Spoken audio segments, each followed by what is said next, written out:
দুর্গাপূজার জন্য প্রিমিয়াম লাড্ডুর ডালা হোক বা পূজার আমেজে চটপটা চাট বা দাওয়াতের জন্য অ্যাসোটেড সুইট বক্স বা আড্ডার জন্য চা সিঙ্গারা ইভেন বিয়ের জন্য ডালা আর ভ্যারাইটি সুইটস তো আছে, সব কিন্তু জাস্ট একটা জায়গাতেই। সো ডিটেলস জানতে ওয়াচ টিল এন্ড। সো সেদিন চলে গিয়েছিলাম সুইটস এর হেভেন এন্ড ঢাকার one of the best sweet শপে, যেখানে বাইরে থেকে পুরো একটাই উৎসব ভাইব আছে। So first let's see some of the top notch assorted sweet box started just from 640 টাকা, যেখান থেকে এটা ছিল আমার মোস্ট ফেভারিট। কাজু কাতলি গুলা ও মাই গড জাস্ট দুর্দান্ত। তাদের কিন্তু আরো বেশ কিছু অ্যাসোটেড বক্স আছে। And for Durga Puja had they launch some dala in different sizes specially for laddu lovers. অনেক ভ্যারাইটি ছিল, টেস্টও কিন্তু খুবই ভালো ছিল।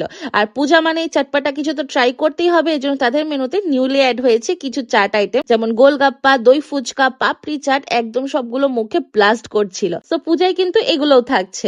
এন্ড এই সব কিছুর পাশে তাদের কিন্তু রেগুলার অলমোস্ট 20 থেকে 30 ভ্যারাইটি সুইটস আছে, টপ নচ কোয়ালিটি আর টেস্টও একদম সেরা। যেখান থেকে আমার কিছু ফেভারিট আছে, যেমন তাদের লাড্ডু গুলো, প্যারা Sandesh, Doda barfi, balushahi, kaju katli, and you can't miss their jalebi rabri guys, it was just heaven in the mouth. আর ব্লুবেরি দইটা একদম মিস করা যাবে না। সকাল বা বিকেলের আড্ডার জন্য বই পড়ার পাশাপাশি কিন্তু এক কাপ মশালা চায়ের সাথে সিঙ্গারা সমোসাও থাকছে। And one thing I must say, তাদের সিঙ্গারাতে এক্সাক্ট কলকাতার মিষ্টি দোকানের মতো টেস্ট পাচ্ছিলাম। I was missing that taste guys. So I was talking about Kesar. তাদের কিন্তু পুরো ঢাকাতে অনেকগুলো আউটলেট আছে, আউটলেট গুলো ক্যাপশনে মেনশন করে দিব। সো এই দুর্গাপূজা হোক বা সামনে যে কোনো অকেশনে আপনাদের কেসারে অবশ্যই ভিজিট করা উচিত। Let me know if you like it or not. That's it for today. Bye bye everyone.